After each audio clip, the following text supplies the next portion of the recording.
NPO, देखिए NPO not for profit organisation का अपने पास एक और अच्छा सा एकदम मस्त वाला अपने को सबसे पहले स्टार्टिंग में जो अपने को एग्जांपल है ये हम लोग देखते हैं। क्वेश्चन है, अच्छे से पढ़ते समझते हैं, ठीक है। ये पार्ट 1 है अपना, इसमें हम लोग क्वेश्चन को अच्छे से समझेंगे, डिस्कस करेंगे और पार्ट 2 में इसका सोल्यूशन मैं बताऊँगा आपको, ठीक है। From the following receipts and payment account and the additional information prepare income and expenditure account for the year ended 31 March 2029 and balance sheet as on that date.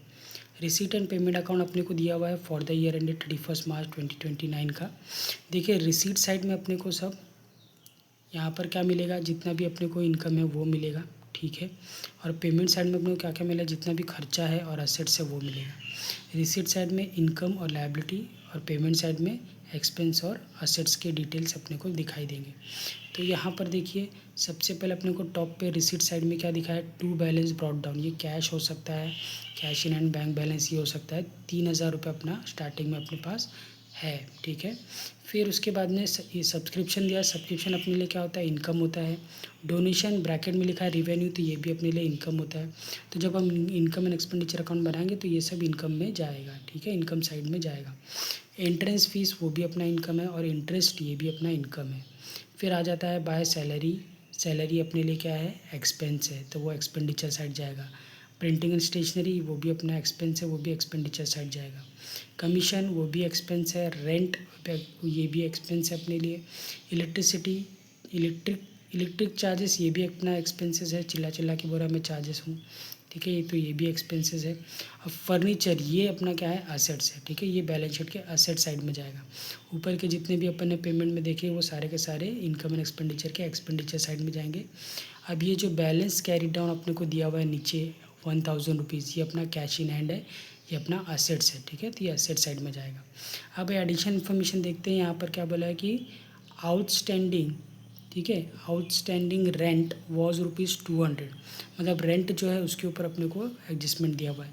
तो रेंट यहाँ पर अपना खर्चा है, और खर्चा जब अपन को और देना पड़े, है ना, आउटस्टैंडिंग मतलब बाकी है, तो 200 रुपये और देना पड़े तो क्या करेंगे, यहाँ पर इफेक्ट क्या होगा इसका, ऐड करेंगे हम लोग 2000 जो अपना रेंट उसके अंदर 200, और ये अपने लिए लायबिलिटी है तो बैलेंस शीट के लायबिलिटी साइड में दिखाएंगे। ये करंट ईयर का है। Subscription include 1000 as subscription received in advance and subscription outstanding for current year was 500, ठीक है। सब्सक्रिप्शन रिसीव्ड इन एडवांस अपने को दिया हुआ है, मतलब क्या कि अपन क्या करेंगे, ये जो सब्सक्रिप्शन है उसके अंदर इंक्लूड है कितना रुपया, 1000 एडवांस में अपन को मिला हुआ है, तो वो क्या करेंगे, अपन लेस करेंगे और बैलेंस शीट के लायबिलिटी साइड दिखाएंगे। और जो सब्सक्रिप्शन बाकी है इस साल का उसको ऐड करेंगे और बैलेंस शीट के असेट साइड में दिखाएंगे। डेप्रिसिएशन फर्नीचर 8% पर एनम, तो जो फर्नीचर 8000 है उस पर 8% निकालेंगे और फर्नीचर में से लेस करके कहाँ पर लेके जाएंगे, एक्सपेंडिचर साइड में, ठीक है। तो ये जो भी एडजस्टमेंट है सबके दो दो इफेक्ट अपने को देखने मिलेंगे। फिर आ जाता है 50% entrance fees should be capitalise, मतलब क्या, यहाँ पर जो एंट्रेंस फीस अपना इनकम है उसमें से 50% मतलब 4000 में से 2000 अपन क्या करेंगे, लेस करके कैपिटलाइज करेंगे, मतलब कैपिटल फंड जो लायबिलिटी में सबसे टॉप पे लिखेंगे वहाँ पर जाके ऐड करेंगे। फिफ्थ वाला देखिए कैपिटल फंड जो दिया है अपने को 3000, वो अपन लायबिलिटी साइड में लिखेंगे बैलेंस शीट के टॉप पे एकदम। और फिर उसी में ऐड क्या होगा, 50% एंट्रेंस फीस, ओके। और जब इसको सॉल्व करेंगे तो इनकम एंड एक्सपेंडिचर अकाउंट से जो भी अपने को बैलेंस मिलेगा, सरप्लस मिलेगा तो कैपिटल फंड में ऐड करना है, डेफिसिट मिलेगा तो लेस करना है।